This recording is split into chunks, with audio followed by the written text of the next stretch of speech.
Sonny, what a crazy fight that was. Arguably one of the fights of the year. I know that a lot of people, they want to cruise to a world title, you know, plain sailing, but in this sport you don't necessarily get that, and that was a real rocky moment for Lyndon, getting off the canvas and a sickening body shot to end it. What did you make of the whole fight? Yeah, I think that it was a competitive fight. I had Lyndon a couple of points down going into the 10th. Win the last 3 rounds, win the fight though, was on our card. He got caught of a good shot, it caught him on top of the head. He threw at the same time as a big puncher. I didn't think he was all that hurt. I think he got up and recovered well. But what's happening too often in too many of the rounds is Lyndon was boxing nice, outscoring the jab, working, moving well, but then getting caught with one shot, and then it was messy for the rest of it. And if that happens, it's easy to score with, you know, the mess and the pressure. And yeah, maybe some of those rounds he did deserve to win. Like I said, we weren't arguing with those scorecards. We knew it was relatively close, but the whole time we knew that Lyndon could hurt him. And when the kid hurt him in the 5th or 4th, and then went out the next round and really put a lot in, we were shouting, ride the shots, ride the storm, because the moment that Argentinian started slowing down, he was going to start getting hurt, and it showed it. Lyndon stays dangerous for every minute of the 12 rounds. When he lands, they stay hit. It's not the first time that, you know, it's not been the best performance, and also boom, he's got the knockout punch. And sometimes it's just about finding it and him not trying to work too hard, so then when he starts seeing him slow down, then he can start. Like you see that round 8, 9, he's throwing 4 or 5 punch combinations for the first time in the fight. He waits for him to slow down before he starts doing that. He's on the jab, he sees the little tails. It was, like I said, it was a competitive, close fight. Remember, he's at home. Yeah, okay, without the knockdown, it's probably about level, you know. So point with a 10-8 round with a knockdown of a round that Lyndon was probably winning for me before the knockdown. So it's a 3-point swing. Yeah, did what he needed to do, and knew it was going to be a tough fight. He was in against a big puncher that was coming to win a world title as well.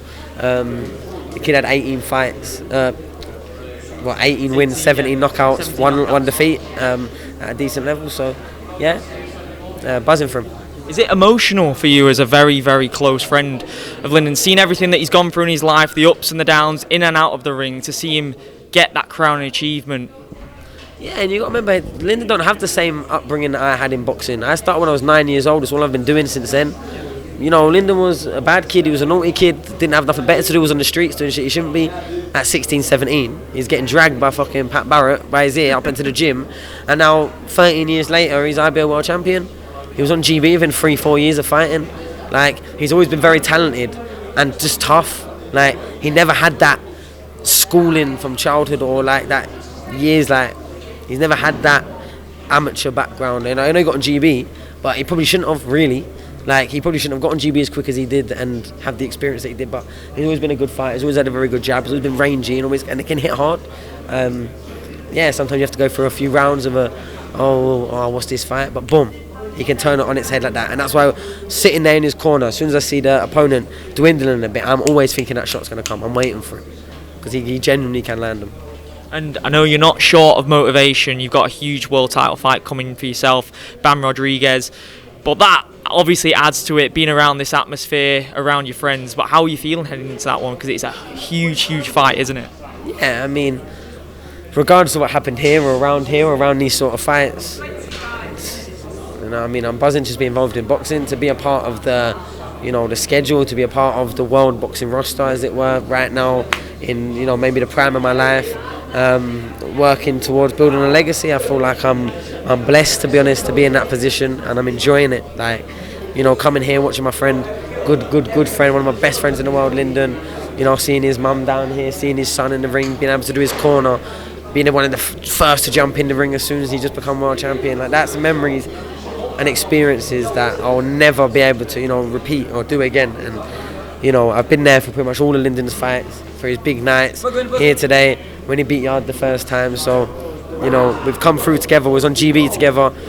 We've been friends since the amateurs, and yeah, made up for him, proud for him, and we win together, we lose together. Like, whether we're winners or losers, we ain't thinking no more or less about each other.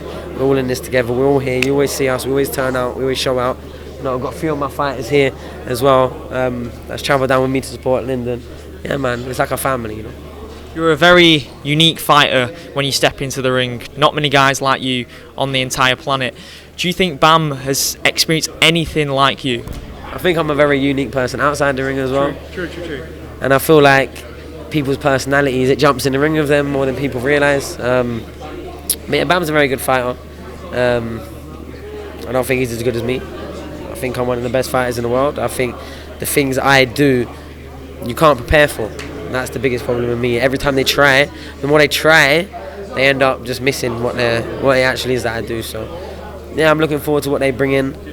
The fire, I keep getting talked about the power. I'm looking forward to seeing it. Does it add to the spectacle and the story for yourself that you're travelling over to his home country, the USA, like it's the fight capital of the world essentially? It's going to be huge, isn't it?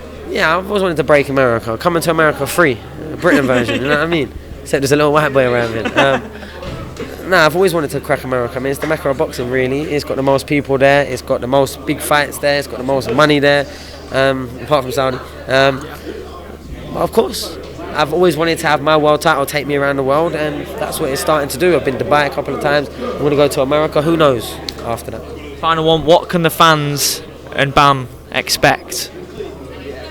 Well prepared, well motivated, and disciplined Sonny Edwards. They're probably the best Sonny Edwards you're going to see, if I'm honest. I've already started now. You know what I mean?